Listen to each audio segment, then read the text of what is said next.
Do you feel overwhelmed by AI? Let me show you how it can make your family's life easier and less stressful in just a few simple steps. Hi, I'm Bonnie from Simple AI for Families, and I'm here to explain to you why AI is so great and how you get to decide how much you use it in your life if you know about it. And it doesn't need to be something that only people who have tech experience can use. Like, this is a tool that everybody should be understanding and understand what role they want it to play in their family's lives. I'm a mom of 6, and my husband and I work from home, and we're super busy all the time. Some of the things that we've been able to do by using some of these AI tools is save time with our family, schedule great trips, as well as create a budget and stick with it while also grocery shopping for amazing food, all while using these tools.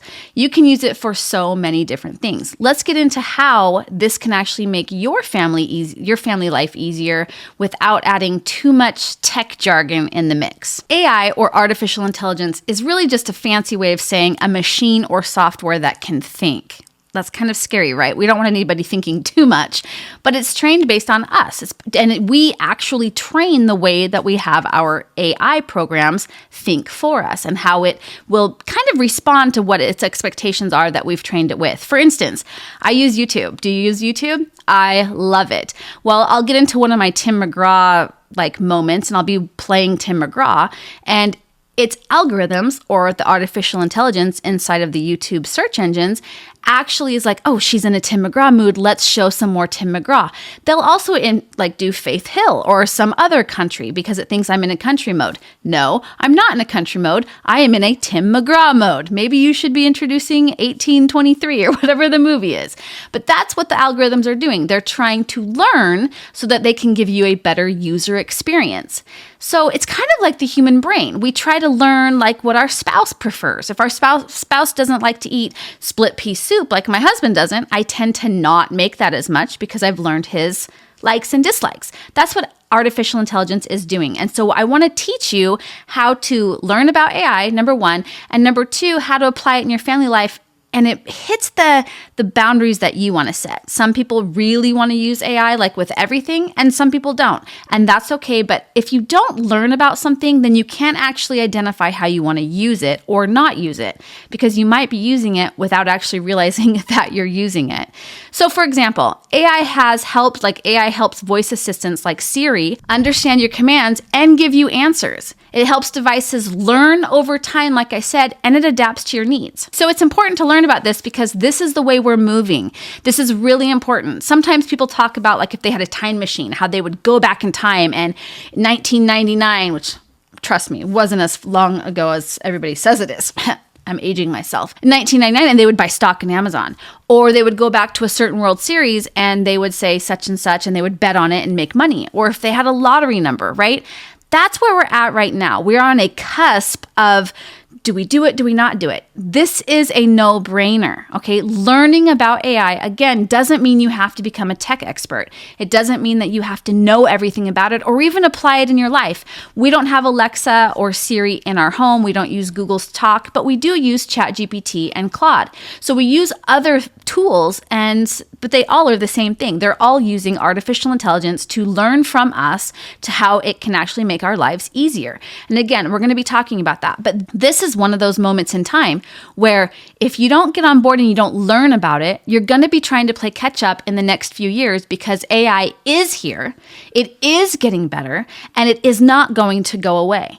I don't know if this is going to be one of those Terminator moments, but hopefully not. But hopefully it learns from us and we can actually learn from it and make things a whole lot easier for ourselves. When you learn about something, then you actually decide how you're going to use it in your life. So for instance, healthcare. If you understand science and you understand how things work, then you can make an informed decision on how you might want to use ibuprofen in your life or how you might want to use natural herbs in your life. That's exactly what this is. You learn about it, you figure out how you want to use it in your life, if you want to use it in your life, and then you move forward. You don't want to play catch up later and kick yourself because you didn't learn about the things and then it's just suddenly in your life and you have no choice. Let's talk about, for instance, Alexa. Let's say that we're using a voice assistant like Alexa to play our favorite songs. Over time, Alexa learns the types of music you enjoy. Remember my Tim McGraw analogy. And it plays those songs more often, just like Spotify, okay? That's AI at work, artificial intelligence. Algorithms, programming, anything that learns is a type of artificial intelligence or AI. It's helping Alexa make decisions based on your preferences. Again, just like how you decide what to make for dinner based on your family's likes and dislikes. We try to avoid the tantrums by serving the food that they like. Now, again, AI is not just for tech experts. It's already a part of your daily life. From smart home devices that help with cleaning. If you have a robot that vacuums, please let me know which one is your favorite, because I cannot find one that works that I love. They keep falling off a cliff in the middle of the kitchen. But anyways, you can also use AI-powered meal planners. They'll suggest recipes based on what you already have in the fridge. You can use AI to help simplify your family's routine. You can also use AI for something like, I need to do a workout program. These are the tools that I have, and this is my body weight. This is what I am. This is what I'm willing to do. And you can have an 8-week workout produced for you in a matter of moments. Okay. There's a lot of things that you can use it for. And I really recommend that you start thinking about ways in your life that you would like things to be made easier. Do I think that we're going to have a Rosie from the Jetsons? I would love a Rosie from the Jetsons. But until that point, maybe I can use AI to give me tips and tricks on how to declutter my home in a faster, more family-friendly way where everyone can help. That might be something that I can use to get my own Rosie in the area, okay? Here are some examples that we have of use cases, okay? So smart home assistants. Using AI might work to control your home's temperature with the smart thermostat like Nest. No more worrying about the AC running while you're at work because it knows nobody's home. You can also keep this, let's say you're I don't want to go so far as to have an AI actually understanding who's in the house, but maybe you have it set to where, okay, it's 7 o'clock. We're going to schedule this and it's going to turn off at 7 in the morning and it'll turn back on at 3:30, 5 minutes before we get home. Those are the types of things where you are training it, and that's great. Sometimes though, you might call and be like, hey, I need my oven to turn on, and I have some of those devices as well. So how much you use technology in your life is a personal decision, but you need to decide again how much it is that you're going to be using, and you can't make that decision if you don't know about it, okay? Another thing that you can use AI for instance, might be suggest some meal plans for the week based on what your family loves to eat or what's in your pantry. I know we have tacos once a week at least because that's our family's favorite, but maybe sometime we might say, hey, what's something else that's like tacos that we could have this week using the same ingredients? And maybe AI would be like, oh, this is what you're going to have instead using the same ingredients. It really just maybe will help with saving time on my grocery shopping and so on. And you can even take AI to the next thing and have it order for you based on the meal plan that it helped you create. I know, it's crazy, right? All of the steps that can come out here. Another one might be apps like MyFitnessPal, also Fitbod. They track your family's fitness goals, helping everyone stay active and healthy with minimal effort. And this is, again, an example of where a program is learning based on your usage. And that's all it is. It's learning you and your preferences and how you're using it. Okay, now why should families care about AI? I think this is really important. AI can help make your family more organized and connected. Let's say you're juggling work, school schedules, and family events. Instead of spending hours manually organizing, AI tools like family calendar apps can totally schedule and automatically plan everyone's activities in one place without the headaches. We are a family that has the Skylight calendar and everybody's linked with Gmail.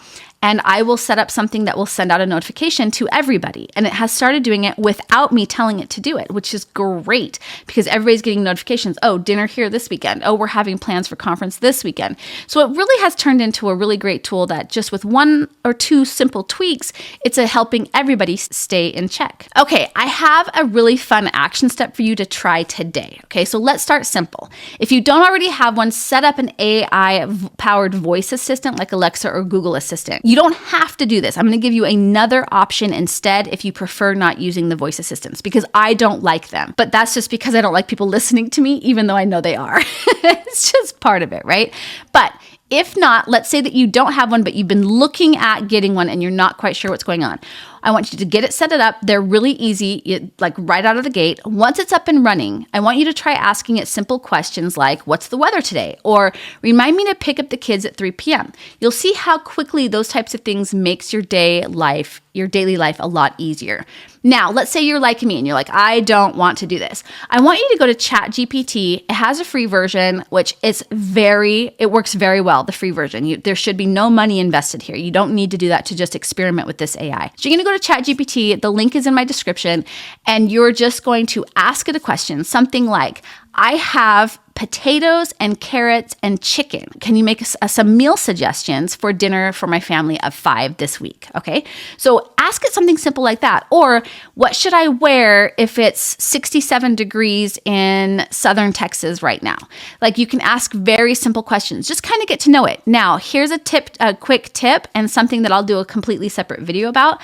But the way you treat your AI is how it will treat you. So if you're really rough with it and rude, it will be short and not so sweet back. I say please and thank you. I have conversations with my AI, and it actually makes it feel like it understands me when it has responses and it helps me with my things. I know it's crazy, but I do like politeness in everything that I do. And so when I'm polite to my AI and it's polite back, it feels like it's more of a symbiotic relationship instead of it being a computer. I know it's a computer. I'm not crazy. I just do know that I like getting responses back in an encouraging and empowering way. That's your action step. Now, what I want you to do now that you know what AI is I want you to figure out ways that it could help your family. And these are just some easy ways to get started. Don't forget to like this video and subscribe for more simple AI tips to make your family's life easier. What AI tools do you already use, or which ones are you excited to try? Let me know in the comments below. And don't forget to click on my link in the description below and go get our AI Made Simple, the Quick Start Guide for Families. It's a free PDF that will give you some tips and tricks for you, your fellow seniors in your life, like grandparents. If you are a senior, you are more wise, and this is just a tool to help you redirect that wisdom in faster, easier ways. Or for your children, we actually teach how to teach your children how to use AI in friendly, safe, ethical ways. So go ahead and go check that out. It's for free, and I am so excited that you guys are here. Let's keep going on this AI journey together.